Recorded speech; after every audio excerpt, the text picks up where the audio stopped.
হাজার হাজার নবী সেখানে শুয়ে আছে।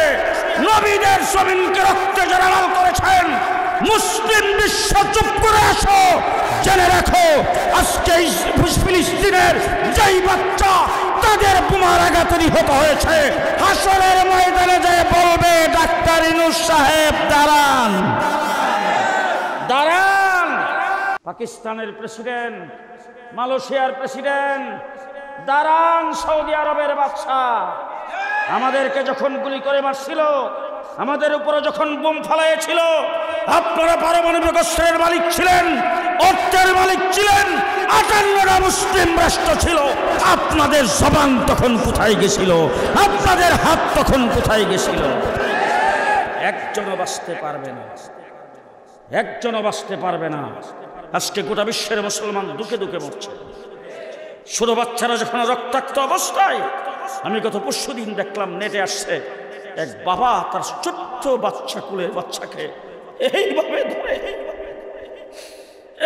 ধরে কাঁদতেছে আর চোখের পানি ফেলতেছে, আল্লাহু আকবারের স্লোগান দিচ্ছে। আজকে তাদের রক্ত দেখতে যদি আপনার চোখ দিয়ে পানি না আসে, আপনার অন্তরে যদি পেশা না লাগে, ফতোয়া দিয়ে গেলেন আপনি মুসলমান হতে পারেন।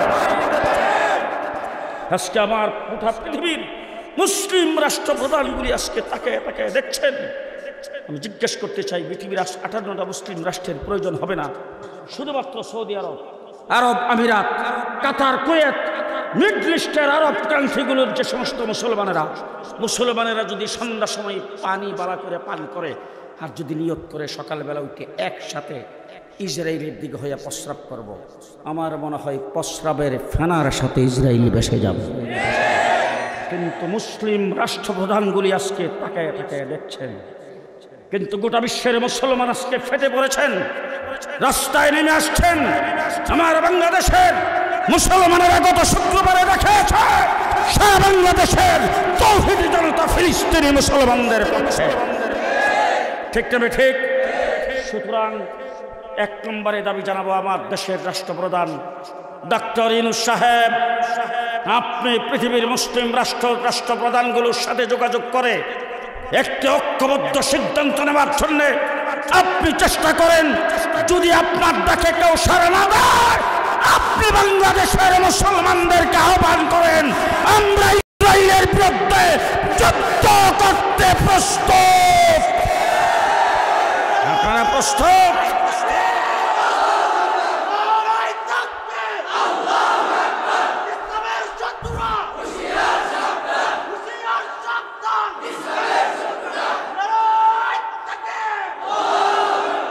গোটা বাংলাদেশের, গতকাল ছিলাম দিনাজপুর, রংপুর, গোটা বাংলাদেশের যুবকদের যে অবস্থা দেখেছি, যদি আজকে এই মুহূর্তে যদি বলা হয় ফিলিস্তিনে যাই বিরুদ্ধে যুদ্ধ করতে হবে, আমার মনে হয় বাংলাদেশের লক্ষ লক্ষ আবু সাইদের মতো যুবকেরা তৈরি হবে যুদ্ধ করার জন্য, ঠিক কিনা বলেন? কিন্তু মুসলমানদের গেল কোথায়? মুসলমানদের জাতির পিতা হযরত ইব্রাহিম আলাইহিস সালাম, পৃথিবী যখন গোটা পৃথিবী যখন মুসলমান হবে তখনও তিনি জাতির পিতা থাকবেন। তার বিরুদ্ধে কোনদিন হরতাল, বিবৃতি, মানববন্ধন, যে জনসভা হয়েছে কোনদিন? তার বিরুদ্ধে কোনো স্লোগান হয় নাই। কিন্তু কেউ যদি জোর করে কাউকে জাতির পিতা বানাইতে চায়, তখন দেখছি স্লোগান হয়, ইমুক হলো গোড়ার ডিম, ইমুক হলো, কথা কয় না?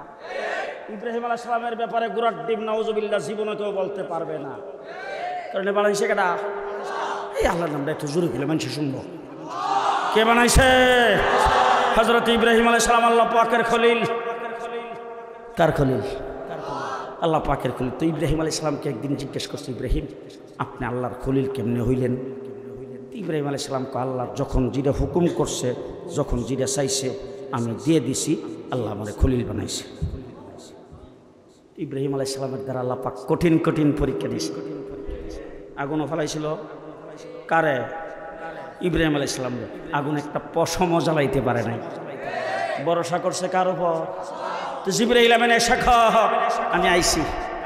মিকাইল পেছন থেকে ডাক দেখো, আমিও কিন্তু আইছি। ইসরাফিল আলাইহিস সালাম আল্লাহর খলিল, আমিও কিন্তু আসি। ইব্রাহিম আলাইহিস সালাম কো কি জন্য আইছেন? জিবরাইল আমিন কো আপনি তো জানেন ওই আমার কি ক্ষমতা, আমি তো একটু বাউ দিলে আগুন শেষ। মিকাইল আলাইহিস সালাম কো পেছন থেকে ডাক দেখো আপনি জানেন তো আমি কোন মন্ত্রণালয়ের দায়িত্বে? মেঘ মন্ত্রী। কি মন্ত্রী? মেঘ মন্ত্রী। ইসরাইল আলাইহিস সালামকে আপনি তো জানেন এই ফু দিলে সারা পৃথিবী আসমান জমিন যা আছে সব শেষ। নমরুদের আগুন নিভাবার জন্য কি ফু লাগবে? এটা শ্বাস ফেলারই তো শেষ। ক্ষমতা তো আপনার জানাই আছে, আপনি জিজ্ঞাসা করছেন কি জন্য আইছি। ইব্রাহিম আলাইহিস সালাম কো আমার আল্লাহ কি এখন চিটাং গেছে, ঘুমাইছে? আল্লাহ ঘুমায়? জিবরাইল আমিন কো না না না, আল্লাহ তো জাগনাই আছে, আল্লাহ কোন সময় ঘুমাই না। লা তাখুযুহু সিনাতুন ওয়ালা নাওম। ইব্রাহিম আলাইহিস সালাম জিজ্ঞাসা করছে আগুন যে জ্বালাইছে আমার যে উলঙ্গ করছে এখনই যে আগুনের মধ্যে নিক্ষেপ করে দিবে, এইটা বোধ হয় আল্লাহ দেখতেছে না, মনে হয় অন্যদিকে তাকাই রয়েছে। জিবরাইল আমিন কো না, কি কোন আপনি? আল্লাহ সবটাই দেখতেছে, যেই কইছে আল্লাহ দেখতেছে। ইব্রাহিম আলাইহিস সালাম ডাক দেখো গাটাও সরো। আল্লাহ দিককে যদি আমার আগুনে জ্বালায় আল্লাহ খুশি থাকে আমি তো জ্বললেই খুশি। সুবহানাল্লাহ কয় না? আর যদি আল্লাহ পাক বাঁচাই না তো তুমি জিবরাইল কেডা? হ্যাঁ, আল্লাহর ক্ষমতা তোমার থেকে কম? আল্লাহ কেমনে বাঁচাইব না জ্বালাইব আল্লাহ ভালো জানে। তোমরা সরো। যেই মাত্র জিবরাইলের শর্তে কইছে আল্লাহ ডাক দেখো আইফর রে, তোরা সাহায্য যখন উনি চাইছে না তো তোরা খালি থেকে লাভ কি? আমার এখন কেন্দ্রীয় সরকার, বুঝছেন না আপনারা? কেন্দ্রীয় সরকার বুঝছেন তো? যেমন মনে করেন আমাদের ফরিদপুর জেলা, তো ফরিদপুর জেলার ডিসি এসপি কে ডক্টর ইউনূস সাহেব ওখান থেকে ফরমান জারি করছে আপনারা ক্লোজ, পরবর্তী ডিসি নিয়োগের আগ পর্যন্ত ফরিদপুর আমার জিম্মায়। কেন্দ্রীয় সরকার, কথা বুঝেন না? আল্লাহ রাব্বুল আলামিন কেন্দ্রীয় সরকার ইয়ানার সরাসরি আগুন রে ডাক দিছে, কুনি বারদাউ ওয়া সালামান আলা ইব্রাহিম। আগুন শান্তিদায়ক ঠান্ডায় পরিণত হও, আমার ইব্রাহিমের যাতে সামান্যতম কোনো কষ্ট না হয়। ইব্রাহিম আলাইহিস সালাম 40 দিন পর্যন্ত চতুর্দিক দিয়ে আগুন জ্বলছে, দাউ দাউ করে আগুন জ্বলতেছে। ইব্রাহিম আলাইহিস সালাম আগুনের মধ্যে দিব্যি আরামে। নমরুদে গেছে দেখতো, হে মনে করছে আগুন জ্বলতে জ্বলতে সাইডও বোধ হয়ে সাদা হয়ে গেছে। কথা কয় প্রথম আগুন জ্বলার পরে লুকাটা এইটা হয়, আংরাটা কি হয় কাল বেশি বেশি জ্বলতে জ্বলতে তখন হে মনে করছে সাইডেও মনে হয় সাদা হয়ে গেছে। যাইয়া যেই খেলে এমনি তাকাইছে দেখে চতুর্দিক দিয়ে আগুন জ্বলতেছে, ইব্রাহিম আলাইহিস সালাম আগুনের মধ্যখানে দিব্যি আরামে বসা, মেজাজ জাগাত আছে। হ্যাঁ, যে লাকড়ি আর তেল তেল যারা দিত এই সব দিয়ে ডাক দিত। এরপর আগুনের দিকে মুখটারে করে ডাক দেখো, কিরে ঘটনাটা কি? তোরে জ্বালাবের লাগে 1 বছরে তেলের দাম 7 বার বাড়াইছি।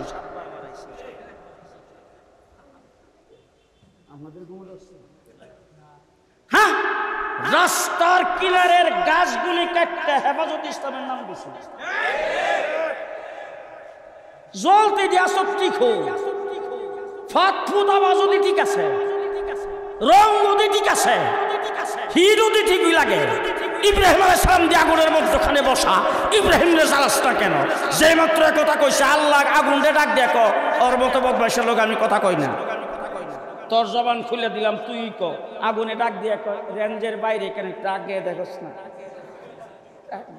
আমার আল্লাহ পাক আমারে নোটিশ করছেন আর বলছেন যেই টুকির ভিতরে তুই জ্বালাইছ এই টুকির ভিতরে থাকতে যদি আল্লাহ পাক আমারে অনুমতি দিত তো তুই যেখানে আসত। হযরত ইব্রাহিম আলাইহিস সালাতু ওয়াস সালামকে আগুনে জ্বালাইতে পারে নাই, নোটিশ করেছেন কে? বাঁচাইছেন কে? ওই আল্লাহ এখন নাই, নতুন আরেকজন। এখনো সেই আল্লাহ আছে? বয়স হয়েছে? মেধা শক্তি কমছে? আগের মতো শক্তি নাই? আছে আছে। জিবরাইল আমিনও আছে তো।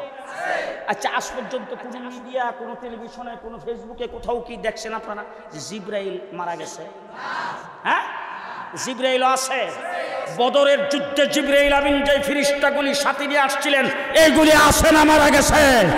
তাহলে আসুন আজকে আল্লাহরে ডাক দিয়ে বলবো, শেষ সত্যি আল্লাহকে ডাক দিয়ে বলবো, আল্লাহ ফিলিস্তিনি মুসলমানদের পেছনে জিবরাইল আমিন সহ বদরের ফেরেশতাগুলো পাঠায়া দাও। সবাই বলেন আমিন, আরো জোরে বলেন আমিন। ইব্রাহিম আলাইহিস সালামের দ্বারা সমস্ত পরীক্ষায় যখন ইব্রাহিম আলাইহিস সালাম পাস করেছেন, আল্লাহ রাব্বুল আলামিন ইব্রাহিমকে বলছেন ঘর বানাও। ইব্রাহিম আলাইহিস সালাম হলেন রাজমিস্ত্রি। ইসমাইল আলাইহিস সালাম নাম হইল জবিহুল্লাহ। জবাই করতে দিছিল, জবাই হয় নাই, আল্লাহ পাক তার নাম রাখছে জবিহুল্লাহ। ইব্রাহিম খলিলুল্লাহ, ছেলের নাম জবিহুল্লাহ। জবিহুল্লাহ হইলেন যুগালী। আপনারা যুগালী চিনেন না বোধ হয়? লেবার, লেবার, একজন লেবার আর একজন রাজমিস্ত্রি, দুইজনে মিল্লা গড় বানাইছে। একজনে পাথর টাথর আগায় দেয় আর ইব্রাহিম আলাইহিস সালাম লাগায়। গড়টা যখন কমপ্লিট হয়েছে তখন হযরত ইব্রাহিম আলাইহিস সালাম গড়ের চৌকাঠে ধরে দাঁড়াইছে। দাঁড়ায় আল্লাহরে ডাক দিছে, রব্বানা তাকাব্বাল মিন্না ইন্নাকা আনতাস সামিউল আলিম। আল্লাহ গড়টা বানাইছি, গড়টা তুমি কবুল আর মঞ্জুর করো। আল্লাহ রাব্বুল আলামিন ডাক দেখে, ইব্রাহিম খালি কবুল করেই তো শেষ করলাম না, তোমার নাম খলিলুল্লাহ, তোমার ছেলের নাম জবিহুল্লাহ, দুইজন মিললে গড় বানাইছো, গড়ের নাম রাখলাম বাইতুল্লাহ। কি নাম? বাইতুল্লাহ। এবার হযরত ইব্রাহিম আলাইহিস সালামকে আল্লাহ ডাক দেখে, ইব্রাহিম একটা দস্তুর শোনো বলা হয়। দস্তুরটা হইল, যদি কোনো ব্যক্তি পরীক্ষায় ফাঁস করে তাইলে সেই মানুষটাকে দুনিয়ার রীতি হবে পুরস্কার দেওয়া। আমাদের সাভারে দেন, এই যে মাদ্রাসা, এই মাদ্রাসা যখন পরীক্ষা হবে বছর শেষে, পরীক্ষায় যারা ফার্স্ট থেকে সেকেন্ড তার হবে, তাদেরকে পুরস্কার দেওয়া হবে না? হেফজখানায় ফার্স্ট করছে, দাওরে হাদিস পাস করছে, তাদেরকে পুরস্কার দেওয়া হয় না? আল্লাহ পাক ডাক দিয়ে, ইব্রাহিম পুরস্কার দেওয়ার একটা বিধান কিন্তু পৃথিবীতে থাকবে। তো পুরস্কার আমিও তোমারে দিমু, তুমি সব পরীক্ষায় ফাঁস, সব পরীক্ষায় ফাঁস। পুরস্কার যে পুরস্কার দুই প্রকার হয়। কয় প্রকার? এক প্রকার পুরস্কার হইল মাদ্রাসার মুহতামিম সাহেব আসাতাজা কেরামের সাথে পরামর্শ করে বাজার থেকে কিনে আনছে, আইনা সুন্দর কাগজ দিয়ে প্যাকেট করিয়া স্টেজের মধ্যে আইনে রেখে দিছে। ফার্স্ট সেকেন্ড তার একজন একজন করে নাম ডাকতেছে, আর প্রধান অতিথি বা সভাপতির হাতে প্যাকেট খোলার আগে হেও জানে না, হের বাপও জানে না কি পাইল। এটা ভাইয়া খুশি না বেজার? খুশি। আরেক প্রকার পুরস্কার হইল, ছেলেরা যখন এখানে 1 নম্বর পুরস্কার পাইছে, ছেলে পুরস্কার লইয়া বাড়িতে গেছে, পরে বাবা তারে জড়ায় ধরে, আব্বা তুমি আমার সম্মান বাড়াইছো, তোমার সম্মান বাড়াইছো, 1 নম্বরে ফার্স্ট করছো বাবা, পুরস্কার একটা তোরে দিমু, চা তুই আমার কাছে কি চাইবে, যা চাস তাই দিমু। এরকম কথা তো আপনাদের দেশে কেউ কয় না। বেটা চা কি চাইবে, যেটা চা ছিঁড়েও দিই না। দুলাভাই তাকে বিদেশ সালারে ফোন করে তুমি বলে এ প্লাস পাইছ, তুমি চাও আমার কাছে কি চাইবা, যেটা চাও ওই দেই, তাই না? আল্লাহ রাব্বুল আলামিন ইব্রাহিম আলাইহিস সালাম বলে, ইব্রাহিম 2 প্রকারের পুরস্কার। প্রথম পুরস্কার আমি আল্লাহ পাক তোমাকে দিলাম, ইন্নী জাইলুকা লিন-নাসি ইমামা, আমার ইচ্ছাধীন পুরস্কার তোমাকে দিয়ে দিলাম। গোটা পৃথিবীর সমস্ত মানব মণ্ডলীর জন্যে তোমাকে ইমাম বানিয়ে দিলাম, লিডার বানিয়ে দিলাম। মিল্লাত আবিকুম ইব্রাহিম, तमाम পৃথিবীর মুসলিম জাতির জন্য কিয়ামত পর্যন্ত সময়ের জন্য তোমাকে জাতির পিতা বানিয়ে দিলাম। আরেকটা পুরস্কার আমি তোমাকে দেব, চাও তুমি আমার কাছে কি চাইবা, যা চাও তাই দিব। হযরত ইব্রাহিম আলাইহিস সালাম বাইতুল্লাহর চৌকাঠে দাঁড়াইছে, দাঁড়ায় আল্লাহর ডাক দিয়ে, আল্লাহ আপনি কিন্তু কইছেন যা চাই তাই দিবেন। সুতরাং এমন একটা জিনিস আপনার কাছে চামু, যেটার একটাই আপনি বানাইছেন, দ্বিতীয় কোনো নাম্বারই নেই, একটাই আছে আপনার দরবারে, আমার এটা দিয়ে দিলে আর দেওয়ার মতো কোনো নাই আপনার কাছে, একটাই বানাইছে। রব্বানা ওয়া বা'আস ফীহিম রাসূলাম মিনহুম, আল্লাহ গড় বানাইছি तमाम পৃথিবীর মার্কাজ, গড় বানাইছি तमाम পৃথিবীর কিবলা ও কাবা, গড় বানাইছি तमाम পৃথিবীর ইউনিভার্সিটির জন্য একজন প্রিন্সিপালের দরকার, মার্কাজের জন্য একজন আমিরের দরকার। আমির আর প্রিন্সিপাল হিসাবে আপনার হাবিবকে চাই। কারে চাই? আল্লাহর হাবিব কয়জন? বানাইছি একটা। এই মনে একটা জিনিস শাহ মুজিদের একটাই তুমি বানাইছি, রব্বানা ওয়াবআস ফীহিম রাসূলাম মিনহুম। আল্লাহ তোমার ঘর বানাইছি, তোমার ঘরের মুতাওয়াল্লি হিসাবে, প্রিন্সিপাল হিসাবে তোমার হাবিবকে চাই। আল্লাহ রাব্বুল আলামিন ডাক দেখে, ইব্রাহিম দরখাস্ত মঞ্জুর। তোমার নাম খলিলুল্লাহ, ছেলের নাম জবিহুল্লাহ, ঘরের নাম বাইতুল্লাহ। যেই প্রিন্সিপালের আবেদন তুমি করেছ তার নাম হাবিবুল্লাহ। কি নাম? হাবিবুল্লাহ। এবার ইব্রাহিম আলাইহিস সালামের ডাক দেখে, ইব্রাহিম সাওয়াসু শেষ, ইব্রাহিম আলাইহিস সালামকে মাত্র শুরু। বলার কি বাকি রয়েছে? বলে আল্লাহ প্রিন্সিপাল পাইছে, ইউনিভার্সিটি পাইছে, এখন সিলেবাসটা বাকি রয়েছে। কি বাকি রয়েছে? সিলেবাস। এবার বুঝলেন বালকেরা, ওই যে গত সরকার গেছে, শিক্ষামন্ত্রী যত ডিরে বানাইছে এই সব হারাবির দল বক্তিয়ে দাঁড়ায় কইত কওমি মাদ্রাসা সরকারের আওতার বাহিরে, আমরা সরকারি কারিকুলামের ভিতরে তাদেরকে নিয়ে আসবো, সরকারি সিলেবাসে তারা পড়াইতে হবে। পরিষ্কার ভাষায় বলে গেলাম, ব্রিটিশও পারে নাই, ব্রিটিশও পারে নাই। শাপলা চত্বরে 1,54,000 গুলি চালায়া তোমরা চেষ্টা করেছো, আমরাই বাংলাদেশে আসি, তোমরা থাকতে পারো না।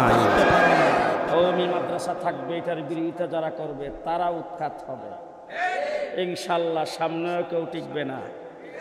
ঠিক তবে ঠিক। আল্লাহ প্রদত্ত হযরত ইব্রাহিম আলাইহিস সালাম বাইতুল্লাহর চৌখাটে দইরা আল্লাহরে ডাক দিয়ে বলেন, ইয়াতলু আলাইহিম আয়াতিক। 1 নম্বর সিলেবাস, ওয়ায়ুআল্লিমুহুমুল কিতাব ওয়াল হিকমাহ ওয়ায়ুযাক্কিহিম। হযরত ইব্রাহিম আলাইহিস সালাম 4টা সিলেবাসের প্রস্তাব করে আল্লাহর ডাক দিয়ে কয়, ইন্নাকা আনতাল আজিজুল হাকীম।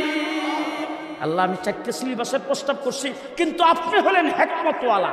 আপনার হিকমতে যদি তার মধ্যে কোনো রদবদল, কোনো তারমিম এজাফা করার প্রয়োজন মনে করেন, তাইলে আপনি রদবদল কইরেই অনুমোদন দিয়েন। আল্লাহ ডাক দিয়া কয়, কোনো রদবদল নাই, 4টার সাইরোডাই মঞ্জুর। ইব্রাহিম প্রস্তাব করছে কয়টা? 4টা। আল্লাহ মঞ্জুর করছে কয়টা? 4টা। এবার মঞ্জুরের আয়াতটা আমি আপনাদেরকে পড়ে দিয়া যাই। আমি জানি না সামনে হুজুর মাহফিল করবে কিনা, আমার দাওয়াত দিবে কিনা। যদি দাওয়াত দেয় আইসা তারপরে ব্যাখ্যা করব। আল্লাহ যে মঞ্জুরের আয়াতটা আল্লাহ যে নাজিল করছে হিডা আপনাদের সামনে পড়ি। লাকাদ মান্নাল্লাহু আলাল মুমিনিন ইয বাআসা ফীহিম রাসূলাম মিন আনফুসিহিম। হুজুর সাভারের কোরআন শরীফে আছে তো? যে আমি কিন্তু হুজুর ওই যে দেশ স্বাধীনের সময় এক কারি সাহেবের কাছে কোরআন শরীফ পড়ছি ব্রাহ্মণবাড়িয়া, আমি হিডেই পড়তাছি, আপনাদের থাকলে মিলে এলেন। ইয়াতলু আলাইহিম আয়াতি ওয়া ইউযাক্কিহিম ওয়া ইউআল্লিমুহুমুল কিতাব ওয়াল হিকমাহ। কয়টা? ইব্রাহিম আলাইহিস সালাম প্রস্তাব করছিল কয়টা? 4টা। আল্লাহ রাব্বুল আলামিন কয়, ইব্রাহিম ইয়াতলু আলাইহিম আয়াতি, আমার আয়াতের তেলাওয়াত। 1 নম্বর সিলেবাস তুমি দিয়েছ। জেনে রাখো, তোমার নাম খলিলুল্লাহ, তোমার ছেলের নাম জবিহুল্লাহ, ঘরের নাম বাইতুল্লাহ, প্রিন্সিপালের নাম হাবিবুল্লাহ, সর্বপ্রথম সিলেবাসের নাম কালামুল্লাহ। কি নাম? কি নাম? কালামুল্লাহ। ইব্রাহিম আলাইহিস সালামকে আল্লাহ বলেন, ইব্রাহিম সর্বপ্রথম কালামুল্লাহ এটা তুমি প্রস্তাব করেছো। 2 নম্বরে প্রস্তাব করেছো ওয়ায়ুযাক্কিহিম। 3 নম্বরে প্রস্তাব করেছো ওয়ায়ুআল্লিমুহুমুল কিতাব ওয়াল হিকমা। তুমি ওয়ায়ুযাক্কিহিম আত্মশুদ্ধি, বর্তন পরিষ্কার, পাক ও পবিত্র, এইটা তুমি বলছো 2 নম্বরে। আমি আল্লাহ পাক এইটাকে 2 নম্বরে, আমি আল্লাহ তাবারক ওয়া তাআলা, তুমি এটাকে বলছিলা 4 নম্বরে, আমি আল্লাহ তাবারক ওয়া তাআলা এটাকে 2 নম্বরে আইনা এরপরে আমি মঞ্জুরি দিলাম। তার কারণ হলো এই হুজুর আপনার দেশের বাড়ি এই নবাবগঞ্জের হুজুর আইসা মাদ্রাসা করবে সাভারে, সেখানে তোমার বাচ্চাটা যখন যাবে, সেখানে যাওয়ার পরে আলিফ বা তাসা পড়ানো শুরু করবে। সর্বপ্রথম আলিফ বা তাসা পড়তে গেলে উজুর পাক পবিত্রতা তাকে শিক্ষা দিবে, উজুর দোয়া শিক্ষা দিবে, তারপরে 5 ওয়াক্ত নামাজ শিক্ষা দিবে, দিলাকুলুব শিক্ষা দিবে, পাক পবিত্রতা শিক্ষা দিবে। নাজেরা কমপ্লিট হবে, কোরআন শরীফ ইয়াতলু আলাইহিম আয়াতিক, কোরআন শরীফ সর্বপ্রথম পড়া, সহি শুদ্ধ কোরআন নূরানি বক্তব্য শেষ হবে। শেষ হওয়ার সাথে সাথে জানাজার নামাজ, ঈদের নামাজ, জুমার নামাজ, 5 ওয়াক্ত নামাজে 60টা মাসলা, আল্লাহ পাকের 99টা নাম, 40টা হাদিস মুখস্থ, লাশ দোয়ানো, কাফন পরানো, কবরে শোয়ানো, মসজিদ থেকে যাওয়া বের হওয়া, বাথরুমে যাওয়া বের হওয়া, ঘুমানো, খানা, চলাফেরা, যাবতীয় মাসনুন দোয়াগুলো সুন্নত তরিকায় সব কমপ্লিট করে ইয়াতলু আলাইহিম আয়াতি ওয়া ইউযাক্কিহিম, যাবতীয় সব কিছুর পাক পবিত্র হয়ে যাইয়া জামিয়াতে ভর্তি হইয়া আল্লামা আহমদ শফি হইয়া সেখান থেকে বের হবে। ওই আল্লিমহুমুল কিতাব ওয়াল হিকমা জুনায়েদ বাবনগরী হইয়া বের হবে। ওই আল্লিমহুমুল কিতাব ওয়াল হিকমা নূর হোসেন কাসিম হইয়া বের হবে। ওই আল্লিমহুমুল কিতাব ওয়াল হিকমা মুফতি ফজলুল হক আমিনী হইয়া বের হবে। ওই আল্লিমহুমুল কিতাব ওয়াল হিকমা আমার বাংলাদেশের বড় বড় দ্বীনের রাহবর হইয়া তারপরে সেখান থেকে বের হবে। যত শিক্ষা প্রতিষ্ঠান সব পাঠদান 24 ঘন্টার দায়িত্ব একজন ছাত্র ছাত্রীর কেউ গ্রহণ করে না। একমাত্র শুধুমাত্র কেবলমাত্র শিক্ষা প্রতিষ্ঠান কওমি মাদ্রাসা 24 ঘন্টা উস্তাদ ছাত্রদের পেছনে মেহনত, 24 ঘন্টা মানুষকে মানুষ বানাইবার কারিগর হলো কওমি মাদ্রাসা। আমরা মানুষকে মানুষ বানাই, কাওয়া কাদের বানাই না, হাসান মাহমুদ বানাই না, জি শামীম ওসমান বানাই না, জয়নাল হাজারি বানাই না, কালো মানিক বানাই না। আমরা মানুষকে মানুষ বানাই, লুণ্ঠনকারী বানাই না, ঠিক কিনা বলেন? 24 ঘন্টা উস্তাদ ছাত্রদের পেছনে মেহনত করে একমাত্র কওমি মাদ্রাসা।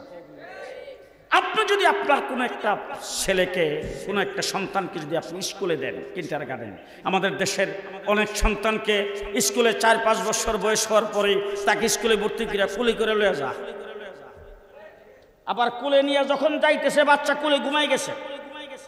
আরে আমি তো দেখছি, আপনারা দেখেন নাই, কিন্ডারগার্টেন স্কুল সকালে 7টার সময় নিয়ে যাইতেছে, বাচ্চা মার কুলে বাবার কুলে ঘুমাই গেছে। এই ছোট বাচ্চাটাকে যখন আপনি স্কুলে ভর্তি করেছেন, এখন মা বাবার খুব শখ, তাড়াতাড়ি ABCD, excuse me, please, sorry, my god,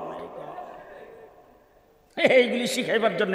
এইগুলি তো আমরা শিখাই। এখন ওই যে আমি একবার লিফটে উঠলাম, তো আমার পেছনে আইসা দুইজন, একজন স্বামী আর একজন স্ত্রী, দুইজন উঠছে, তাদের সাথে এরকম ছোট একটা বাচ্চাটা দৌড় দিয়ে এসে লিফটের মধ্যে উঠতে যায়, সেরা আমার এখানে এসে ধাক্কা লাগছে। ধাক্কা লাগছে পরে বাচ্চার বাবা বাচ্চাটার ধরে সরি কয়ে দাও, সরি কয়ে দাও, সরি কয়ে দাও।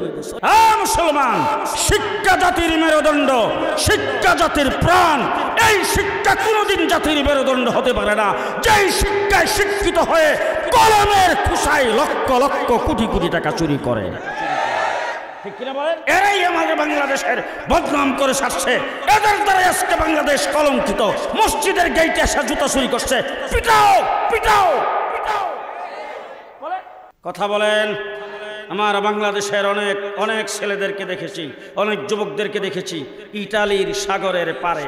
আমি সেখানে ঘোরাঘুরি করতে যখন গেলাম, তখন সবাই জমা হয়ে গেছে। তার মধ্যে কয়েকজন চোখের পানি সারতেছে, বলো যে হুজুর আমার বাড়ি সিলেট, আপনি হুজুর আপনাকে একবার দাওয়াত করে নিয়েছিলাম, আচ্ছা হুজুর আপনি এখানে ওয়াজ করে আসছিলেন, আমি ওই ওয়াজ কমিটির হুজুর সেক্রেটারি ছিলাম। তারপর একটা বলতেছে হুজুর আমার বাড়ি নোয়াখালী, আমার বাড়ি কুমিল্লা। এরকম প্রায় 20-25 জন তারা আমাকে ঘেরাও করে, দেশের লোক পাইছে, সালাম মুসাফা করার পরে আমি জিজ্ঞেস করলাম যে তোমরা এখানে কী করো? তো মাথা নিচের দিকে ধরে কিছু কয় না, একটু পরে দিকে উঠে দূর মারছে সব। আমি তখন আশ্চর্য হয়ে গেলাম, কি দূর দিল কী জন্যে? কিছুক্ষণ পরে দেখলাম কয়েকজন পুলিশ আইসা এদিক দিয়ে হাঁটাচড়া করে চলে গেল। কিছুক্ষণ পরে আবার তারা আসলো, তাদেরকে জিজ্ঞেস করলাম, ও বাবা তোমরা হঠাৎ করে দূর মারলা যে কারণটা কি? বলে হুজুর পুলিশ আইছিল ওই জন্য চলে গেছিলাম। পুলিশ আইসে, পুলিশের দিকে তোমরা এইভাবে দৌড়ে চলে গেলা, কি কারণ? হুজুর কাগজপত্র নাই। কি নাই? আরে কাগজপত্র নাই, আমরা ভিসা নিছি, টিকিট কাটছি, এরপরে চেকিং কইরা ইমিগ্রেশন কইরা তারপরে ইটালিতে ঢুকলাম, তোমার কাগজপত্র নাই, তুমি কেমনে ঢুকলা? একটা হুজুর আমি 1 মাস পর্যন্ত হুশ ছিল না, কারণ সাগরের ফানির থেকে আমার উড়ে আনার পরে 1 মাস পরে হুশ আইছে। আর একটা হুজুর 15 দিন বেহুশ ছিলাম। কেমনে? বলে হুজুর সাগর ফাড়ি দিয়ে আইসি তো, মধ্যখানে আসার পরে যখন ঢেউ শুরু হয়ে গেছে, এরপরে যা ট্রলার ডুবে গেছে, ডুবে যাওয়ার পরে তারপরে যাইয়া উদ্ধারকারীরা আমাদেরকে এখান থেকে উদ্ধার করছে, এরপরে হাসপাতালে রাইখা আমাদেরকে কোনো রকম ভালো করছে। এরপরে আমরা এখানে অ্যাসাইলাম নিয়া তারপরে এখানে আসছি। আমাদের যে কার্ডটা দিয়েছে এখানে বসবাস করার জন্য, এটার মধ্যে পরিষ্কার লেখা আছে কোনো ব্যবসা বাণিজ্য দোকানদারি কোনো কাজকর্ম করা যাবে না। এখন যদি আইসা দেখে আমরা এখানে হেলনা বিক্রি করি, ফুল বিক্রি করি, তাইলে তো হুজুর 12টা বাজাই দিব, দইরে নিয়ে আবার বাংলাদেশে পাঠাই দিব। তো তোমরা বাংলাদেশ তো এইখানে কেমনে আইলা? কারণটা কি? একটা হুজুর বিএনপি করতাম, কি করতো? আরেকটা হুজুর জামাত করতাম। তাহলে বিএনপি করতো, জামাত করতো, এরকম লোকেরা বিদেশ যাইয়া তোমাদের হামলার কারণে, তোমাদের মামলার কারণে, তোমাদের অত্যাচারের কারণে টিকতে না পাইরা সাগর পাড়ি দিয়া বিদেশ যাইয়া মরণের জীবন যাপন করে আজকে বাংলাদেশের টাকা লুণ্ঠন করে তোমরা বিদেশে যাইয়া শিরোমের ভিতরে থাকো। ঠিক কিনা বলেন? লুণ্ঠনকারী মাদ্রাসায় তৈরি হয় না, মাদ্রাসায় তৈরি হয় না। মাদ্রাসায় কি হাড্ডিমা টিম পড়ায়? হ্যাঁ, হাড্ডিমা টিম তারা মাঠে পারে ডিম, আবার তাদের খাড়া দুটো শিং। আচ্ছা বলেন তো দেখি, যেটা শিং উঠে এটা তো কোনোদিন ডিম পারে? কথা দিয়ে আসতে কর। হ্যাঁ, আর যেটা ডিম পারে এটার কোনোদিন শিং উঠে? তাহলে কথাটা মিথ্যা না সত্য? মিথ্যা কোনোদিন জাতির মেরুদণ্ড হতে, জি মিথ্যা কোনোদিন জাতির মেরুদণ্ড হতে পারে না।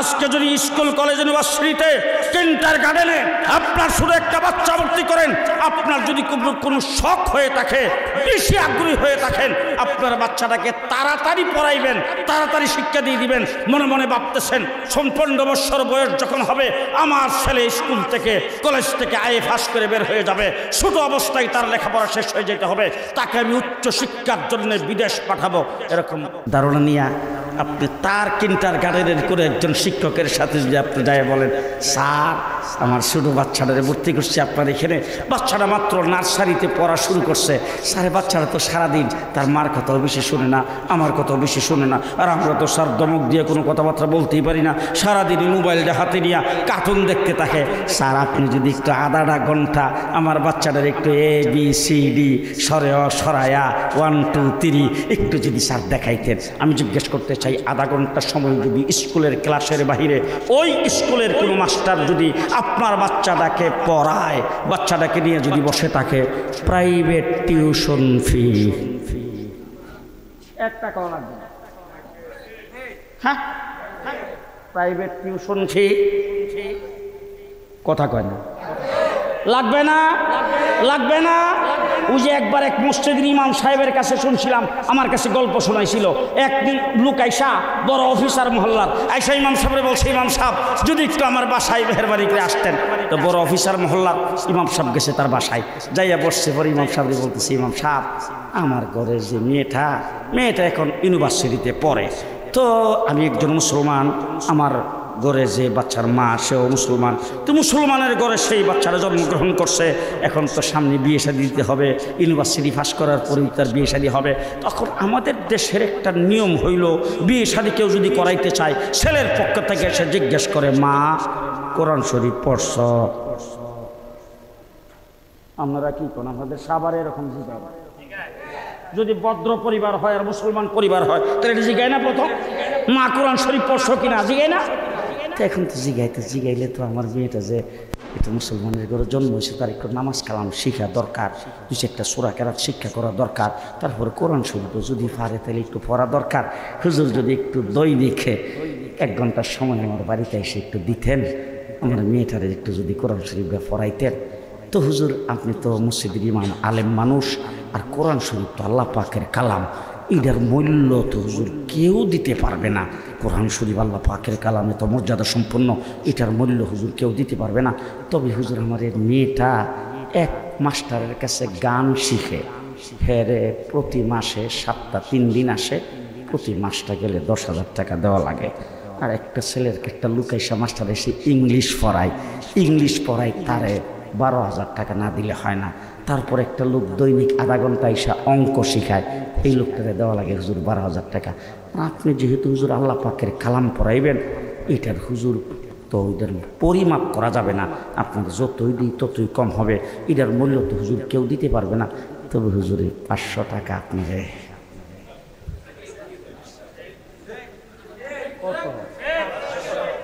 যে 500 টাকা হুজুর আপনাকে, কারণ কোরআনের মূল্য কেউ দিতে পারবে না, তো এই জন্য 500 টাকা।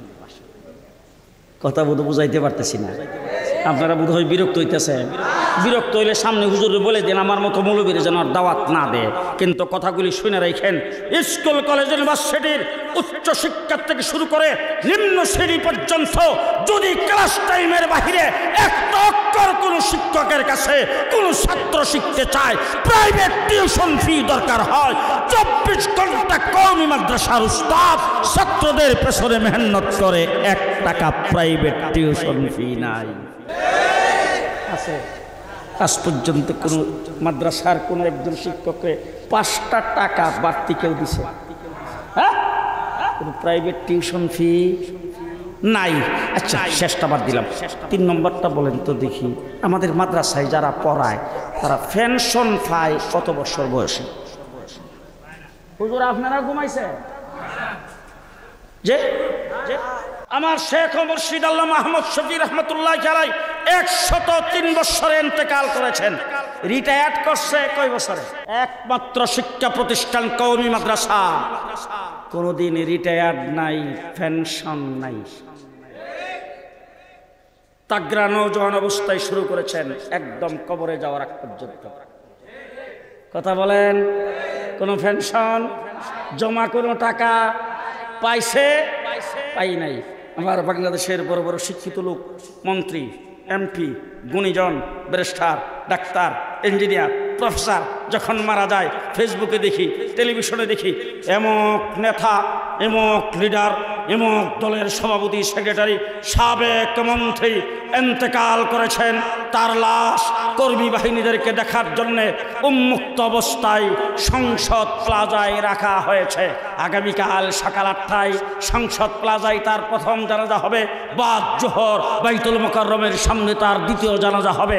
এরপরে বিকালবেলা তার লাশ হেলিকপ্টার যোগে, অ্যাম্বুলেন্স যোগে তার গ্রামের বাড়িতে নিয়ে যাওয়া হবে। সেখানে তার আত্মীয় স্বজন, এলাকার লোকজন সবাই মিলে 3 নম্বর জানাজা করার পরে তাকে পারিবারিক কবরস্থানে দাফন করা হবে। ঠিক কিনা? এখন ওই রিটায়ার্ড করার পরে এরপরে পারিবারিক কবরস্থানে দাফন হয়েছে। আর আমার কওমি মাদ্রাসা আজীবন মৃত্যুর আগ পর্যন্ত ছাত্রদের পেছনে মেহনত করার পরে মৃত্যুর পরে লাশটাও মাদ্রাসায় দাফন হয়েছে।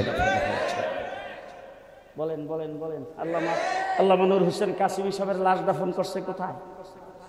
মুফতি আমিনী সাহেবের লাশ, আল্লামা আহমদ শফির লাশ, জুনায়েদ বাবুনগরী সাহেবের লাশ গোটা বাংলাদেশ নয়, গোটা পৃথিবীতে আল্লামা কাসেম নানতুবি রহমতুল্লাহ আলাইহি দাফন করা হয়েছে মাদ্রাসায়। মাহমুদুল হাসান দেওবন্দি দাফন হয়েছে মাদ্রাসায়। হুসাইন হামাদ মাদানী, আশরাফ আলী তানবী, মুফতি কাফাইতুল্লাহ, উবাইদুল্লাহ সিন্ধি, সমস্ত বুজুর্গান দিন মাদ্রাসায় দাফন হয়েছে।